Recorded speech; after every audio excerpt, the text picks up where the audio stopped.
Kubita kuri ndini umugore arataka maze azana mazi kubita yego kubita igira bifite ubutumwa. Ndabashimira ko munteze amatwi. Uyu muntu bamufunga atarasohora indi ndirimbo, ntibafungiwe gusa ahubwo n'uwayimutunganyirije nawe bamufunge. Iyi ndirimbo usibye kurara urubyiruko rwacu no kurwigisha uburaya nta butumwa buzima ifite. Turashize. Uyu ni umwe mu bahanzi nyarwanda bagomba kujyanwa mu butabera kubera guhatiriza impano. Usibye kuba afite ijwi ribi nk'irya Yanyoni biti Kirogoryo, indirimbo ye nta n'ubutumwa ifite. Uyu muhanzi banamupima ibiyobyabwenge kubera ko ntiwaririmba ibi bintu utasinze. Indirimbo igiye kurara urubyiruko rwacu irushore mu buraya, nyamara bamwe batazi ibyo barimo. Ayo namwe mu magambo y'abakoresha imbuga nkoranyambaga zirimo Twitter, Facebook, Instagram, YouTube, WhatsApp n'izindi bikoma indirimbo yitwara Gitosa y'umuhanzi akaba n'umunyarwenya G-Tough.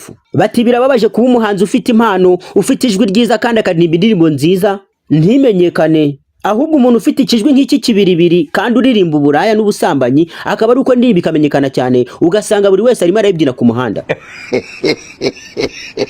Bati Minisiteri y'Umuryango nigira ikibikoraho. Abavuga ko indirimbo yanjye ari igishegu ngo igomba guhagarikwa kandi nkanafungwa nibamanze bambwire niba kinyuma ari indirimbo yaririmbiwe Imana. Ikinyafu, Samoya, Umunamba, Waki n'izindi nkizo, izo ni indirimbo zaririmbiwe Imana se? Aha. Iryo nisha ari mumfitiye ahubwo nimuze mbehe kamukara munywa. Niba utarahagaritse indirimbo za Bitikira na Nesa ngo nabafunge, ntuhagarike indirimbo za Bruce Melody n'iza Mico the Best zivuga ibishegu. Urazumbaza iki kuri Aragitosa yanjye?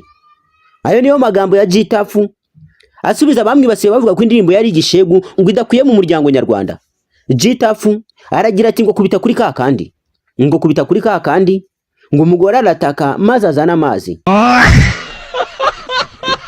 Ati kubita